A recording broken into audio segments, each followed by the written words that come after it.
Bonjour à toutes, bonjour à tous. Nous revoici ici dans le cercle du renouvellement spirituel, ce soir pour parler de la légitimité de ce renouvellement spirituel à l'ère contemporaine.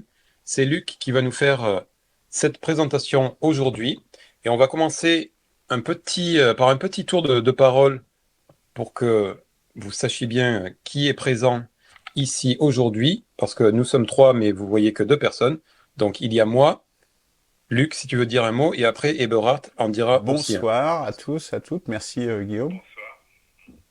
Voilà, je crois que Donc, vous avez entendu, nous sommes trois. Et donc, Luc va commencer sa présentation qui a l'air assez fournie.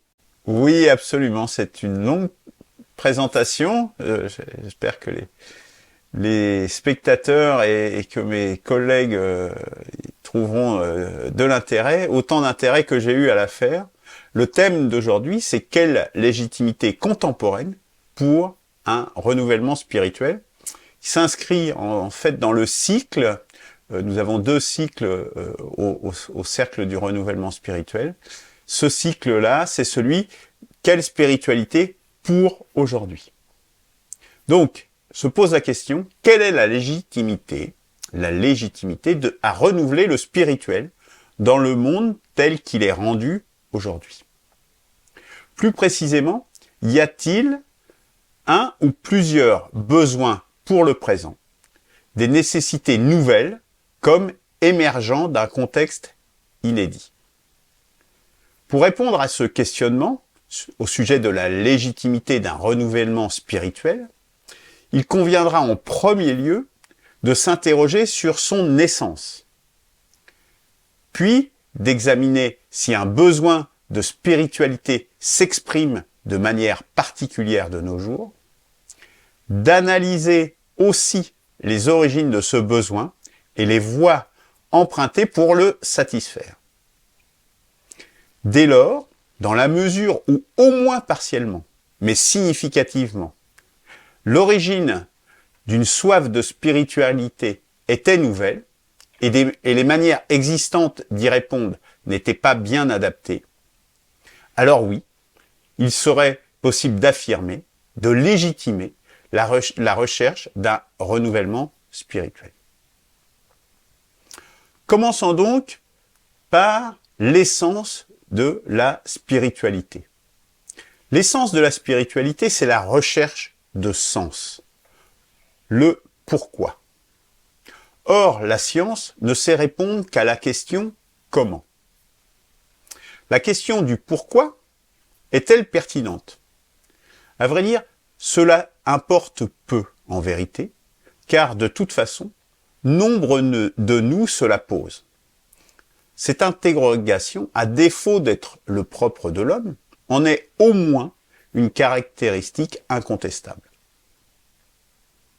Pour répondre à cette quête de sens, nous avons recours à la raison, mais aussi à tous nos sens, à l'inconscient, à l'intuition, à l'intelligence directe de notre être. Les spiritualités existantes, les religions en particulier, et plus encore la religion catholique, peinent à répondre à cette nouvelle soif. J'en veux pour illustration l'exemple en 2020 du service de la spiritualité par l'Église catholique romaine de Genève. Vous trouverez le lien vers cet article sur la page du site du CDRS. Cette soif s'exprime par les pratiques croissantes comme le pèlerinage, la retraite, la méditation, le yoga ou le jeûne. Pour les personnes de culture islamique, cette soif s'exprime par le regain, parmi les jeunes générations, des pratiques traditionnelles comme le ramadan ou le respect des interdits alimentaires. Cela peut aussi mener à une pratique plus rigoriste du dogme. La tendance à un retour vers le traditionnalisme, voire à une crispation sur le dogme, touche aussi en partie des chrétiens. une part assez marginale, semble-t-il.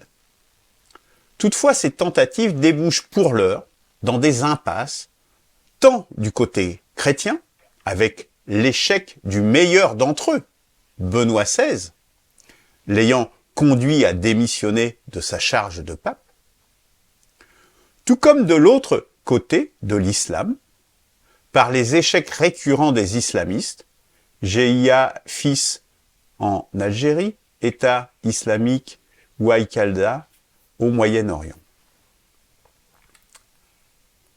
Pour autant, au-delà de ces courants traditionnalistes, cette recherche de spiritualité apparaît peiner à remplir le vide ressenti. Même chez les musulmans, on sent que ce regain a bien souvent une certaine superficialité, qu'elle obéit à une sorte de facilité, voire d'insouciance, qu'elle se heurte en profondeur à l'incrédulité, à un doute face aux découvertes scientifiques, tant celles-ci contredisent le dogme, aux habitudes créées par la société du spectacle et celles dites de consommation. En d'autres termes, à l'absence de foi véritable. Alors, cette soif, d'où vient-elle? En premier lieu, de la quête de sens, comme évoqué en introduction. À cela, trois motivations, en apparence conjoncturelles, semblent se dégager. Premièrement, un hyper-matérialisme dans lequel l'objet, la technique, l'apparence et leur marchandisation systématique tendent à réduire l'homme à une bouche à nourrir, à lui faire perdre son statut de sujet pour celui d'objet. Un objet lui-même incrusté dans un méga système techniciste. Un homme devenu l'instrument des machines afin qu'elles puissent se reproduire. Je vous renvoie à ce sujet aux œuvres de Gunther Anders ou de Jacques Ellul. En deuxième lieu, la culture de la transgression, c'est-à-dire la valorisation systématique des comportements et des attitudes apparemment rebelles. La survalorisation du faible par rapport au traditionnellement fort et légitime. L'enfant par rapport aux parents. Le cadet à l'aîné. La femme aux hommes. Les minorités à la majorité. Le consommateur vis-à-vis du producteur. L'individu contre le collectif. Ce processus a été promu par le capitalisme pour se survivre. Son acmé fut mai 68 et l'avènement du libéralisme libertaire. La prise du pouvoir du néolibéralisme. Je vous renvoie là à Michel Clouscar et à Guy Debord. Cette nouvelle culture, où la transgression est un substitut au combat social, conduit à un individualisme, à un égoïsme exacerbé.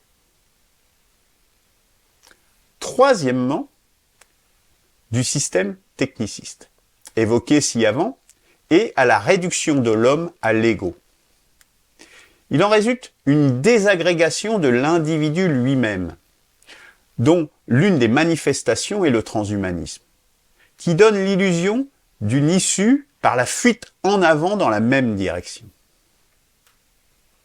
Il en résulte également une démolition des liens sociaux, et cela dans tous les domaines, familial, amical, local, loisir, associatif, syndical, politique, citoyen, où l'isolement, l'autoconfinement devient la règle. Et dans l'espace du travail, une altération de l'homme devenu simple ressource.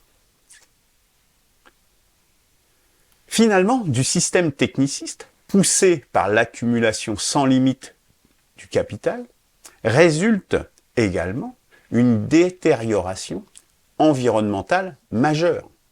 Il s'agit notablement du trou dans la couche d'ozone, du réchauffement climatique, de l'extinction de masse des espèces animales et végétales, de l'accumulation des déchets et des polluants, de l'altération des sols et des forêts, de la détérioration des habitats des animaux sauvages. Ainsi, la soif de spiritualité s'explique au moins par, d'une part, le rejet de l'objectification de l'homme, d'autre part, de la récusation de l'égoïsme et des transgressions, et aussi en raison de la constatation des dégâts provoqués par la conjugaison de ces deux premiers éléments, et finalement, par la volonté d'y remédier. Dès lors, les manières existantes, les manières spirituelles existantes, permettent-elles d'étancher cette soif, cette faim de transcendance, de dépassement de sa petite vie? Ne trouve pas de réponse vraiment satisfaisante dans les religions établies, nous l'avons évoqué ci-avant.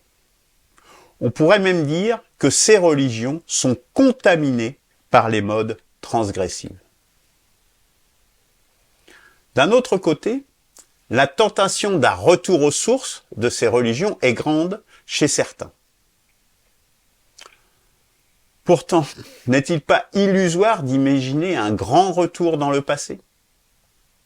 Cela ne saurait intervenir sans une régression sociale considérable pour retrouver les conditions d'émergence de ces religions.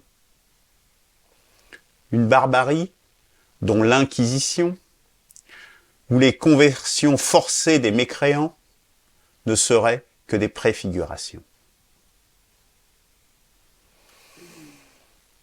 D'autres cherchent des voies radicalement nouvelles.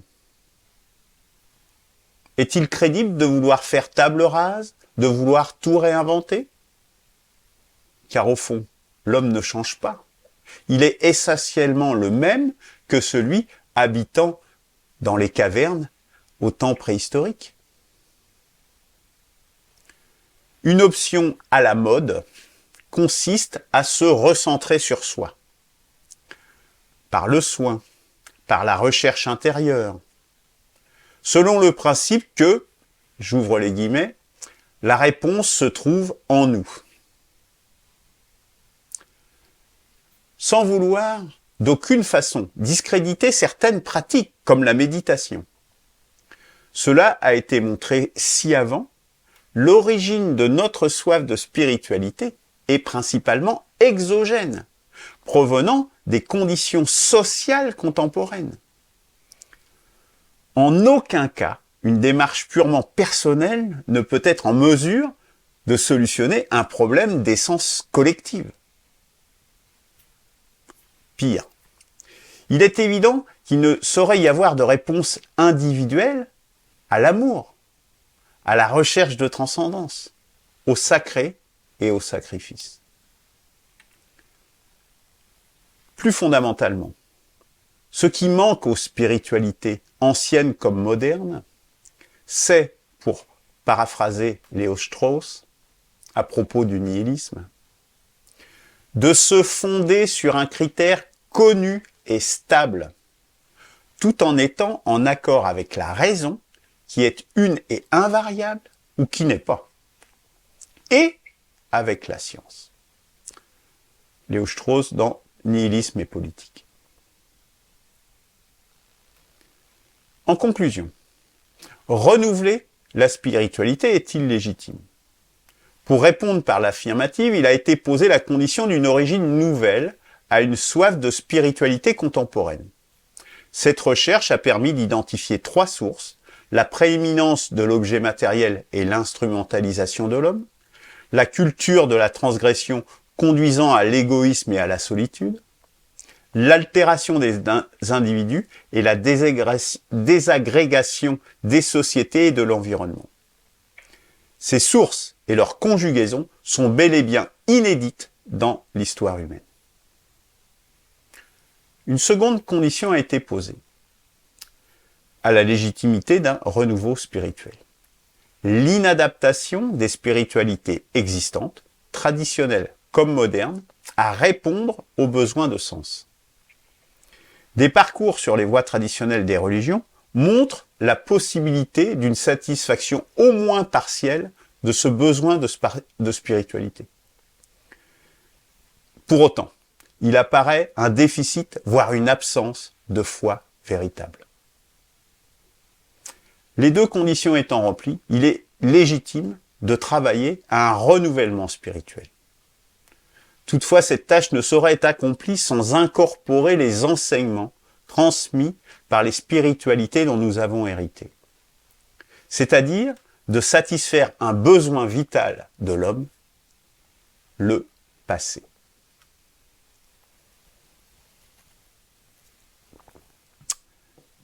À ce stade, des prolongements demeurent à élaborer.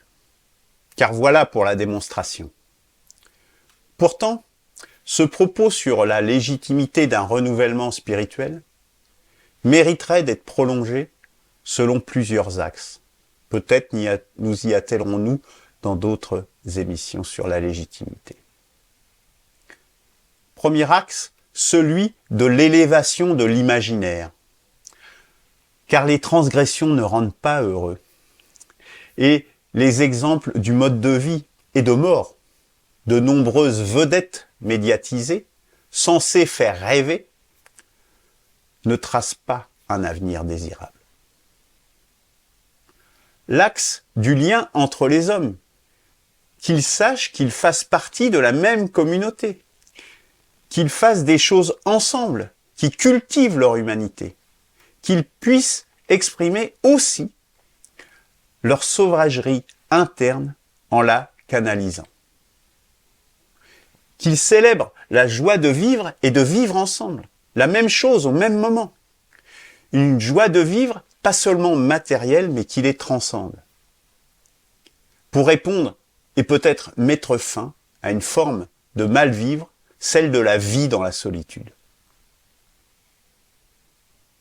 Autre axe, de nouveau, pour que les élites et le bas peuple, comme on dit, refassent peuple justement. Pour canaliser les puissants et qu'ils se sentent une communauté de destin avec les autres membres du peuple. L'axe également de la croyance, permettant une vie plus facile, en ne se reposant pas sans cesse sur des lois externes, donc fatalement subies. Des lois qui nécessitent continuellement de se remémorer leur légitimité par la raison. Alors que ces lois de vie doivent être celles du cœur, des lois fusionnées donc avec son être, faisant apparaître ces règles, et soit en réalité, comme inhérentes à son soi profond.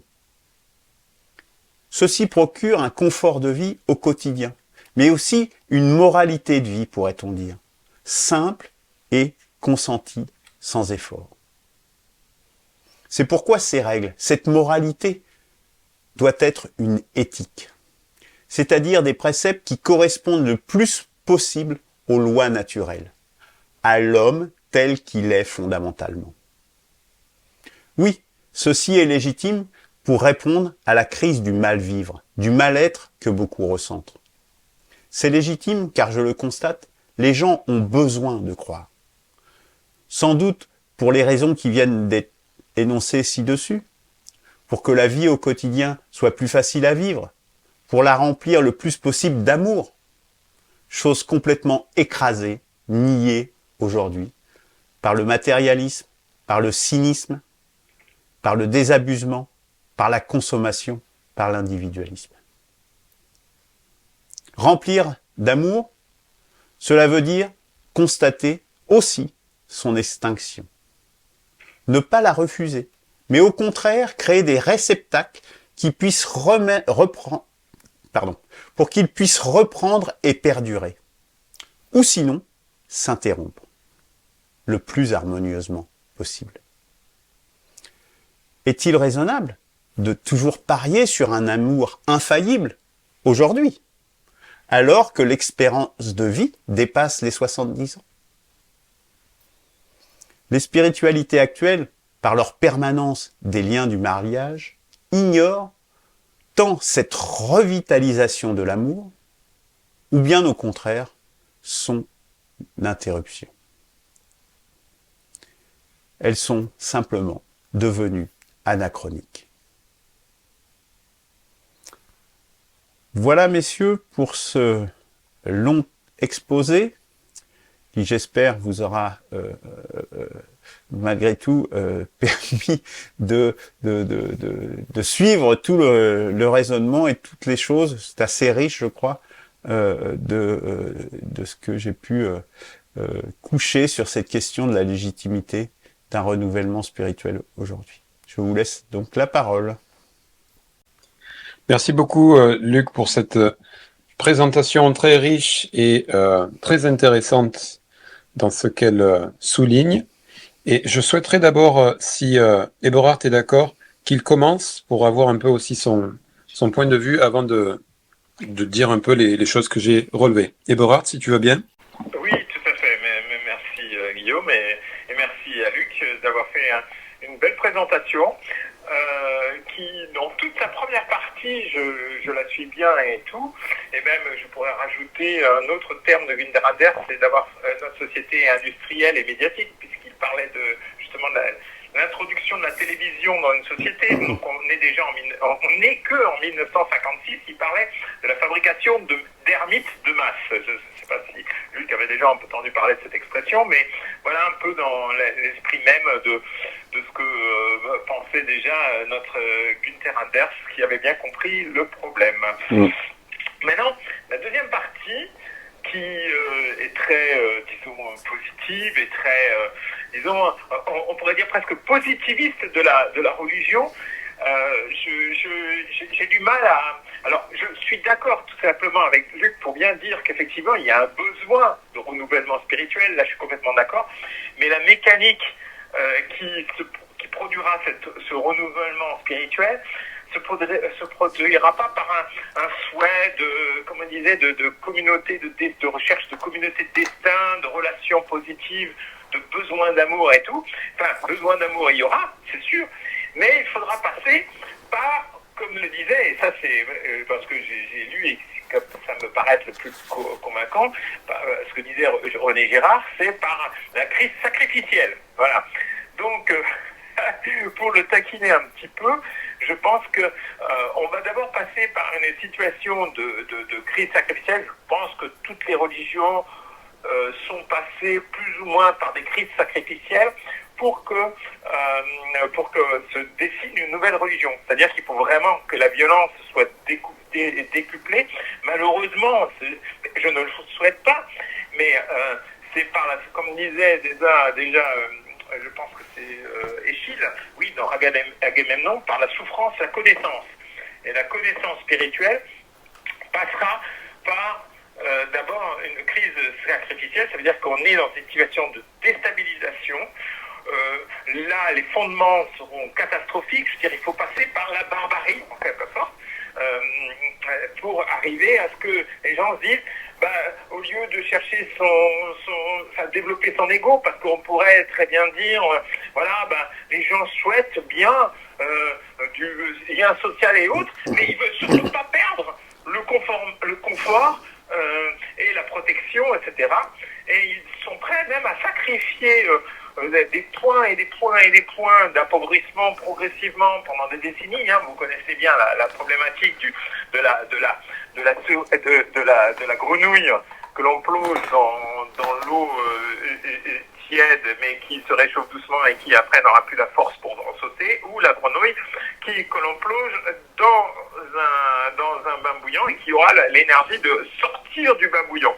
Donc il faut que cette grenouille des Occidentaux, ou même du monde entier, il faut qu'il y ait en fait le bain bouillant, et le bain bouillant ne pourra être que la barbarie pour qu'enfin on saute et renouvelle la spiritualité. Voilà pour ma première intervention. Parfait, merci beaucoup, Eberhard. Ok, je ne sais pas si on va faire plusieurs interventions. Je suis d'accord pour la majeure partie de ce que tu as dit, Luc. je pense que toi et moi, on connaît nos différences par rapport à certains sujets, euh, notamment la partie de ta présentation sur, euh, si on veut, la tradition versus la modernité, ou je sais plus quel terme tu as appelé, tu as utilisé, Oui, mais tu parlais, tradition et modernité, oui, c'est les termes que j'ai employés. voilà, Pour les tu par- rejeter l'un comme l'autre, hein, tu l'auras remarqué. oui, tu parlais notamment de faible face au fort, et tu sais, d'une certaine légitimité hiérarchique ou naturelle, et que notamment mai 68 veut gommer en essayant de rééquilibrer les choses, l'homme par rapport à la femme, etc. L'enfant par rapport à l'adulte, je sais pas, il y a des choses à dire là-dessus, mais voilà. Là-dessus, je te suis pas nécessairement, parce que je pense que il y a évidemment la nécessité de garder la tradition, ou certaines traditions, ou la tradition dans certains domaines, mais la modernité apporte aussi évidemment du mieux, la modernité technique, du savoir, etc., mais aussi sociale et politique. Donc là-dessus, je suis peut-être un peu en divergence avec toi, même s'il ne s'agit pas de gommer les différences, mais peut-être de rééquilibrer certains déséquilibres, peut-être naturels de fait, je ne sais pas, mais c'est pas le cœur du sujet, et ça n'invalide pas ton propos sur la légitimité du renouveau spirituel. Aussi, une petite chose à dire, mais qui n'est pas très très importante. Alors, je ne sais plus quel auteur tu as cité qui disait que les humains devenaient les supplétifs des machines. Mm. Qui c'est qui disait ça déjà? Gunther Anders, l'instrument des machines, oui. D'accord. Alors, Et que les machines, en fait, se reproduisent à travers nous. C'est-à-dire que nous sommes de l'homme utilisant des instruments, en fait, nous sommes devenus les instruments des instruments. d'accord. C'est, Il c'est un parle même récit. de honte prométhéenne. D'accord. C'est un récit. Oui, ok. C'est un peu différent peut-être, mais ok, j'entends. Mm. C'est un récit qui, je le comprends, euh, impact, mais je ne sais pas si j'ai raison dans ce que je vais dire, mais il me semble que, en fait, les machines n'ont pas de volonté, et il s'agit toujours d'une question d'égoïsme, et que derrière l'instrumentalisation des humains et la place que prend la machine, l'automatisation, etc., il y a quand même des humains derrière qui bénéficient de tout ce système, et je ne voudrais pas qu'on remplace la volonté de ces humains par une pseudo-volonté des machines. Je pense qu'il y a toujours, malgré tout, une question d'égoïsme humain derrière ce fait de machinisation et d'utilisation, d'objectification des humains. Mais encore une fois, c'est pas un point important dans ta démonstration. Enfin, c'est pas un point important qui invalide ta démonstration. Euh, Quelque chose que je voudrais rajouter quand même, c'est que tu as fait tout un paragraphe sur la logique euh, qui critique l'existant. D'accord, on est insatisfait de l'existant pour mille et une raisons, et de différentes façons, et que c'est une des motivations à la recherche de la spiritualité, notamment pour certains un retour vers la tradition, voire l'intégrisme, etc., etc. Je suis tout à fait d'accord avec ça, et c'est tout à fait vrai. Même s'il y a plusieurs choses, ouais, je suis d'accord avec ça. On pourrait creuser, je veux dire, mais c'est tout à fait juste. Mais je pense quand même que, en tout cas chez certains, et peut-être en réalité chez tous, mais de façon inconsciente, et peut-être chez certains de façon consciente, il y a aussi quand même pas seulement la logique et la raison qui mènent à la volonté d'une nouvelle spiritualité, mais aussi quelque chose de l'intuition, du non-dit, de l'impalpable, etc., qui est, à mon avis, à l'origine de la spiritualité depuis le début de l'humanité, et qui est encore existant aujourd'hui, et sur lequel on a essayé de poser des mots avec les différentes religions ou spiritualités, mais on n'est pas encore tout à fait satisfait. Donc, oui, je valide tout à fait le fait qu'il y a de la logique à la critique de l'existant, et donc on veut le dépasser, et peut-être par la spiritualité, mais il y a aussi une notion un peu inconsciente d'intuition qu'il y a quelque chose d'invisible, d'impalpable, etc. Donc, du domaine spirituel. Et sur le dernier point que j'ai noté, individualisation, atomisation de la société. Tout à fait, là aussi, je suis tout à fait d'accord avec toi et avec vous, parce que je crois que Eberhard partage cette analyse. versus le collectif. Alors peut-être que soit je vous ai pas bien compris l'un et l'autre, et je risque d'être redondant par rapport à ce que vous avez dit, mais ou alors en porte-à-faux par rapport à ce que vous avez dit, mais vous allez corriger. Moi, je pense qu'il y a quand même une volonté de vouloir vivre ensemble qui existe, même de façon absolument pratique et pas idéaliste, pas éthique, etc., mais simplement de façon tout à fait terre à terre et pratique, quoi. C'est plus facile de ne pas craindre son prochain et de pouvoir vivre dans une, euh, un collectif, une nation, un peuple harmonieux. Donc, il y a aussi ça. Euh, et qu'est-ce que je voulais dire par rapport à ça? Oui, donc je pense que effectivement, ce renouveau spirituel, qu'il soit à la fois conscient, logique, de la raison ou de l'intuition, euh, il est aussi motivé, il a aussi pour objet de recréer ce vivre ensemble et ce, enfin, je sais que vous aimez pas ce terme, mais en tout cas, cette possibilité de vivre en collectif, je pense que c'est une dimension absolument importante. Évidemment, l'amour, le sentiment, la vie sentimentale, je veux dire, toutes ces choses. Et voilà, j'en ai terminé. J'espère que j'étais pas trop confus. Luc, si tu peux reprendre ton tour de parole avant Eborg, s'il te plaît. Oui, je veux bien. Sur ce qu'a dit Eberhard, bon, l'essentiel, et là, bon, c'était pas le sujet, c'était pas le propos aujourd'hui. Hein, là, c'est plus une toile de fond, je dirais, tendance historique. Qu'il fasse passer par une phase de barbarie, bah, je crains que malheureusement ce soit malgré tout ce que personnellement j'ai pu faire ou d'autres, malheureusement nous n'y échapperons pas et nous n'y échappons pas et nous en sommes malheureusement loin d'avoir bu le calice jusqu'à la lie, pour reprendre une expression spirituelle. Non, oui, effectivement. Après, bon, ça passera par des sacrifices, par des... Oui, absolument, absolument.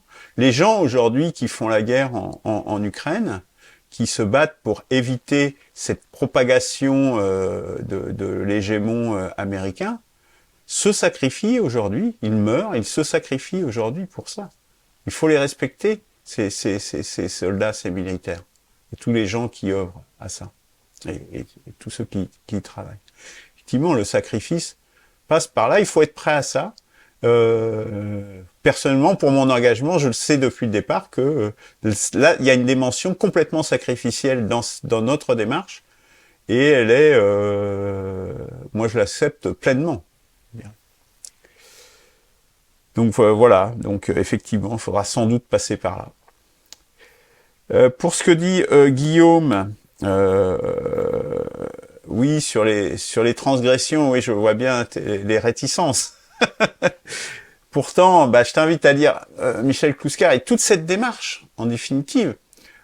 L'idée centrale, hein, c'était bien ça, hein, c'était de se faire passer pour un rebelle comme substitut aux luttes sociales. Et c'est-à-dire qu'au lieu d'avoir un combat au niveau social, c'est d'infuser les combats, les oppositions entre justement le père et le fils, le producteur et le consommateur, l'homme et la femme, etc.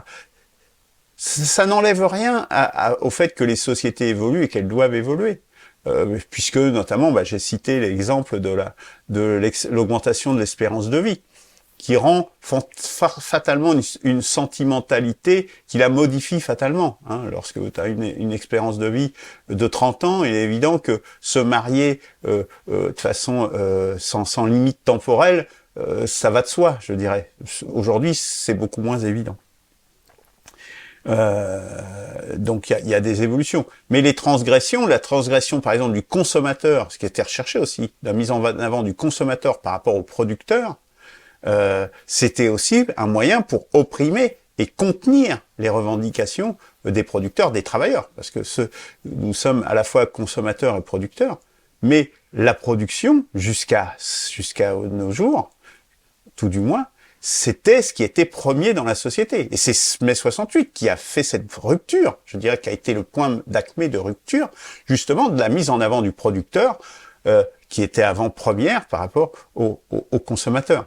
Et on le voit bien aujourd'hui, où est-ce qu'on est dans ce qu'on appelle la société de consommation, qui n'en est pas réellement une en vérité. Euh, mais je pense que nous aurons l'occasion de rediscuter de ces questions de transgression. Elles sont tout à fait essentielles. Hein. J'ai pas cité Pierre Palman, mais je voulais le citer parce que, en définitive, il faut bien se rendre compte que les transgressions ne rendent pas heureux. C'est un substitut. On fait croire qu'en te faisant rebelle, en te croyant transgresser, que en fait, tu te enfermes dans une prison quand tu fais ça. Les prisons de la drogue, par exemple. Par exemple. Ou de l'hypersexualisation et des choses comme ça. La pornographie et compagnie. Alors, sur l'instrumentalisation, tu penses que l'humain est premier. Bon, là, j'oserais te recommander la lecture du pavé de Gunther Anders sur ça, où il le démontre, mais vraiment par le menu. Hein. Je peux te dire que lui, il va vraiment dans les détails, dans l'obsolescence de l'homme. Justement, sur là, nous, je dirais comme moi et Christian, pas Christian, comment il s'appelle, Eberhard. C'est un pavé, c'est un ouvrage très difficile à lire, mais c'est une démonstration implacable que nous sommes les instruments du système techniciste. Hein. Et Ellul, il explique aussi ça. C'est-à-dire que nous sommes pris dans une machine, tout comme tiens, je vais donner un autre exemple. Comme les capitalistes. On dit les capitalistes, il y en a qui disent c'est des salauds, etc., c'est des oppresseurs, des exploiteurs, etc. Mais le capitaliste, et il y en a eu dans l'histoire, il y en a eu plein, qui joue pas le rôle du système capitaliste. Il faut bien comprendre, c'est que c'est un système capitaliste. Celui qui joue pas le jeu de l'accumulation du capital, il est éjecté. Il va faire faillite et les autres, ils vont le racheter et ça sera un autre qui, lui, va jouer le jeu du système qui fait qu'il va être mis en place. Donc c'est pas la volonté humaine là-dedans, elle a aucune place. Tu vois? C'est vraiment le système, sa mécanique interne du système qui fait que l'homme se comporte de cette façon-là, et que s'il se comporte pas de cette façon-là, ça sera d'autres de toute façon qui prendront sa place. Eh bien, pour l'instrumentalisation de l'homme par les machines, c'est la même chose. On est il suffit de regarder, enfin, je sais pas si au Japon c'est la même chose, j'imagine que oui, tous ces gens qui passent leur vie sont tous à regarder leur petite boîte là, dans les transports en commun et partout. Tu vas pas me dire qu'ils sont pas instrumentalisés par leurs machines, y compris dans la consommation. Bon. C'était deux exemples. Alors, sur l'intuition qui mène à la spiritualité. Oui, je l'ai dit. Je l'ai dit tout au début sur l'essence de la quête de sens. Pour répondre à la quête de sens, il y a la raison, hein, qui est importante. Hein, que Christian, c'est dommage qu'il soit pas là aujourd'hui, mais la raison est tout à fait importante dans la quête de sens, mais qui va donner lieu à la philosophie, aux sciences en général, mais aussi à la théologie, c'est-à-dire à la réflexion rationnelle sur le spirituel, mais aussi nos sens, hein, je me répète, mais aussi à tous nos sens, à l'inconscient, à l'intuition, à l'intelligence directe de notre être.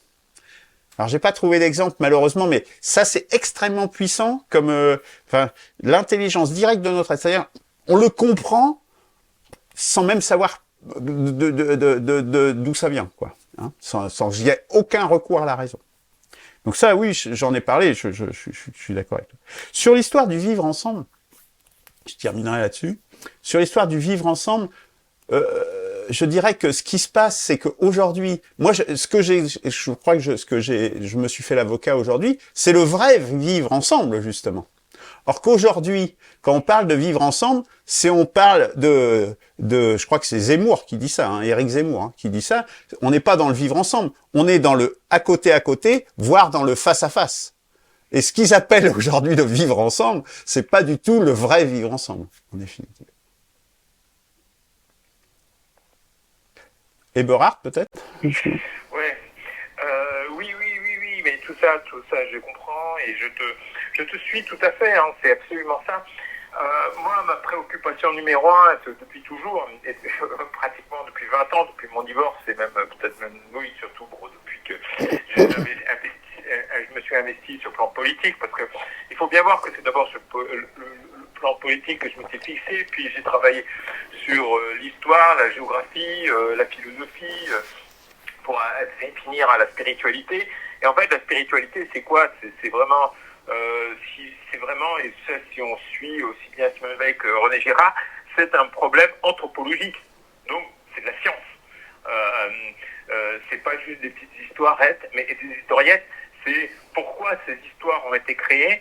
C'est pour créer effectivement une relation entre les êtres humains. Donc je te taquinais tout à l'heure, mais c'était pas pour te critiquer parce que je pense bien que tu avais bien compris certains points, mais je voulais juste repréciser que quand il y a une grave crise, eh bien il faut arriver à trouver un exutoire, et c'est une nécessité biologique de l'homme quasiment.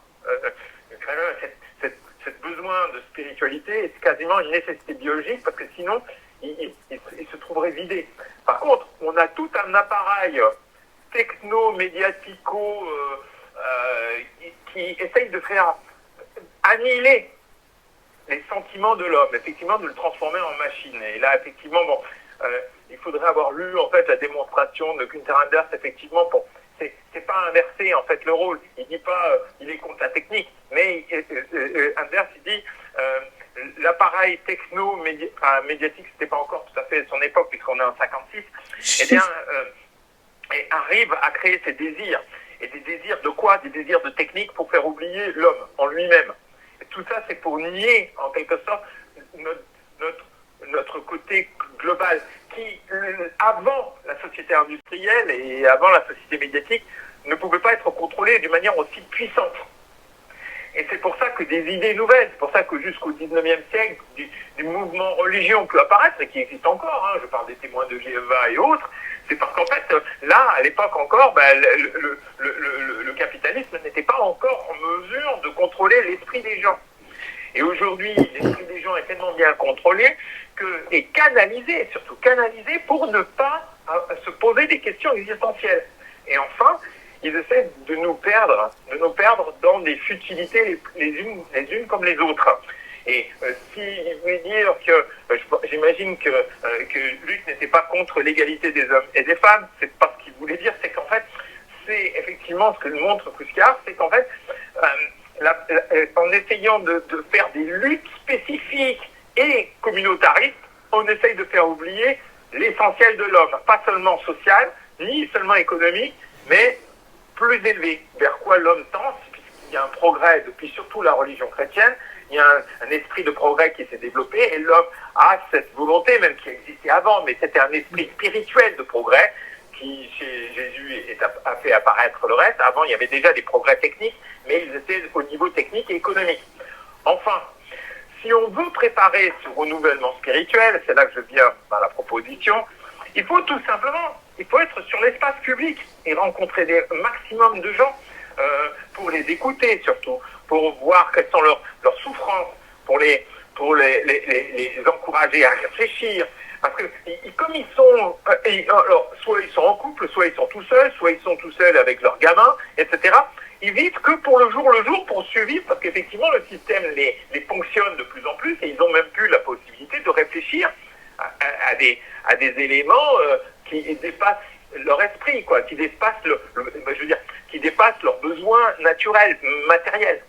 Donc ça, c'est vraiment très très important, parce que je pourrais toujours vous parler d'Augustin et d'Antoine, d'Augustin et de Thomas d'Aquin, mais ça ne résoudra pas le problème concret de ce besoin spirituel qu'il faut initier, je dirais, même avant que les gens, d'un seul coup, veulent se lancer. C'est-à-dire qu'il faut être quelque part sur le lieu. Alors ça, c'est pour vos retraites respectives, messieurs. Il faut être sur l'espace public, et le mieux, c'est d'être sur le marché pour dire aux gens et de les diriger toujours vers qu'est-ce qu'on pourrait faire sur le plan spirituel, parce que en fait, c'est sur le plan spirituel c'est la seule manière pour faire dégager cet ancien système matérialiste et polluant et tout ce qu'on veut. Voilà. Ok, merci Ebora. Je pense que est-ce que tu veux que je rebondisse là-dessus? On fait encore un. Oui, on a encore un peu de temps, a priori, donc oui, je pense. Ok, bon, ça va. Puis à la limite, tu conclus, si tu veux. Ben, je sais pas si je conclus, c'est en forme d'ouverture vers des débats. Je sais pas s'ils sont pertinents au sein du CRDS, mais a priori tu sembles le penser, donc peut-être. mais je pense pas que ce que je vais dire soit définitif. C'est simplement le fait que je note peut-être des divergences. Tu sembles dire qu'elles sont de fond ou de grande importance. Je sais pas. Bon, bref, en tout cas. Je, euh, non, j'ai pas eu l'impression qu'on ait des divergences de fond. Hein. Non, non, je crois Moi pas, non non. plus, j'ai Non, pas D'accord. eu non, l'impression non non, plus. non. Sur, sur cette question de machine qui instrumentalise l'humain, bon, effectivement, il faudrait que je lise le bouquin pour bien savoir de quoi je parle. Donc peut-être que je vais dire des choses ineptes ici, mais je, j'entends ce que tu dis quand tu parles à la fois de machines qui nous instrumentalisent ou de capitalisme en tant que système puissant qui va modeler comment on dit, la façon d'être des gens. Je suis d'accord. Si ces systèmes, si le capitalisme n'était pas puissant, il existerait à côté d'autres systèmes et à la limite, on pourrait choisir différents systèmes. Donc, forcément, il y a une nécessité de puissance, d'efficacité pour que ce système s'impose. Malgré tout, attention, je pense, moi, qu'il y a toujours une volonté humaine. Donc peut-être que là, on n'est pas d'accord. Même si le système en lui-même est suffisamment puissant pour qu'est-ce que je dis, modeler la façon d'être et de vivre des gens, ce système, il existe aussi parce qu'il y a une volonté peut-être d'une oligarchie, enfin, c'est-à-dire d'un petit nombre. Si ce petit nombre demain trouvait que ce système ne lui allait plus et qu'il voudrait un autre système, eh bien, il mettra en place un autre système qui aurait aussi la même force pour nous diriger dans telle autre direction éventuellement. Donc, ce que je veux dire, c'est que je voudrais pas peut-être que on donne ou on ait l'impression qu'il y a une sorte de fatalisme, c'est-à-dire qu'il y a quelque chose qui est au-delà de la volonté humaine, même si c'est de la volonté humaine de quelques humains seulement, qu'on ne pourrait pas renverser parce que ça serait un système qui, comme ça, nous pousserait à réagir comme ceci ou comme cela. Je pense que il y a toujours une volonté humaine derrière le système puissant actuel, et donc si c'est une volonté humaine, ça veut dire que la volonté humaine qui pourrait s'opposer à ce système existe et pourrait changer les choses. Il n'y a pas de fatalité là-dessus, même si je reconnais qu'il y a évidemment une grande efficacité, écrasante efficacité, ça c'est tout à fait évident. Bon, ça rentre dans cette même partie sur ce qu'a rajouté Eberhardt sur les médias qui provoquent le désir, des faux désirs, etc., etc. Tout ça, ça fait partie du même système et avec cette grande efficacité. Je pense quand même que avec l'intelligence nécessaire qu'on n'a peut-être pas trouvé, les mécanismes, etc., et la volonté massifiée, on peut mettre fin à ce système. Comment, quand, je ne sais pas. Bon, sur la transgression, etc., j'ai lu un peu Kluskar sous la recommandation de Luc, ça fait un moment qu'on discute là-dessus. Alors, soit je pense qu'il faut bien nuancer ce qu'il dit, soit peut-être que lui-même s'est un peu laissé prendre dans sa critique, qui a une partie légitime, tout à fait intéressante et importante, mais je pense qu'il faut avoir beaucoup de nuances quand on rentre dans cette critique du rebelle, de la transgression. Ça dépend de qu'est-ce qu'on transgresse, parce que de mon point de vue, il y a des choses à transgresser, il y a des choses qu'il ne faut pas transgresser. Donc, c'est pas la transgression en général est mal. Bon, voilà. Donc là, il faudrait nuancer, mais bon, ce sera pour une prochaine fois. Qu'est-ce que je voulais dire? Le sacrifice, et Borat, tu nous as fait une émission là-dessus, et je pense que j'ai toujours pas exactement compris ce que ça veut dire, parce que je pense que malheureusement, effectivement, une humanité immature, je dis que nous sommes une humanité immature, et je m'inclus dedans, a certainement besoin, malheureusement, encore une fois, d'en passer par le sacrifice, enfin, si je te comprends bien, en tout cas par la barbarie, comme dit Luc, parce qu'on est trop con et qu'il faut vraiment avoir un coup de pied au cul pour commencer à réfléchir et à réagir. Et l'un des signes d'une humanité mature, c'est qu'on se dira, attention, on est sur une pente glissante, n'allons pas jusqu'à nous taper dans le mur et commençons à changer de direction. Mais peut-être qu'on n'y est pas encore là-dessus. Et puis, dernière chose, je voudrais réagir sur ce que dit Eberhard sur il faut sortir, il faut être sur les marchés, parler aux gens, etc. Je suis d'accord avec toi, Eberhard, sur ce que tu dis. Je suis d'accord aussi avec ce que tu dis quand tu dis que les gens ne sont si tu veux, moi j'appelle ça le mode survie. Pour l'instant, on est dans le mode survie et c'est ce que tu disais, il faut manger au quotidien et me fais pas chier avec des considérations un peu hors sol, etc., etc. Moi, c'est le quotidien qui m'intéresse. Aujourd'hui, la retraite, demain, l'inflation, etc., etc. Donc, comme on est dans ce mode survie, eh bien, on n'a pas la disponibilité intellectuelle et physique, etc. Enfin, en tout cas, on l'a peu pour pouvoir s'intéresser à autre chose. Et donc, on est indisponible, j'ai marqué entre parenthèses à côté de mode survie. Et donc, notre défi à nous trois, au moins, qui est considérable, un peu herculéen même, c'est quel discours est entendable, d'accord? Le génie ou la force, évidemment, de Jésus, bon, en même temps, on va pas se comparer à Jésus, c'est le Fils de Dieu, mais il a su trouver, certainement, il avait son charisme, etc., etc., mais il a su trouver aussi les mots, comment s'adresser aux masses, quoi, pour les réveiller à son message. Et donc, la, ma question qui sera le point final, c'est quel discours entendable pour cette nécessité du renouvellement spirituel. Voilà. Merveilleuse conclusion, je dirais. Ouverture sur nos prochains travaux. Merci, ouais. Merci à Ok. tous. Eh bien, nous poursuivrons ultérieurement. Au revoir. Merci Luc, Au revoir. merci Edouard.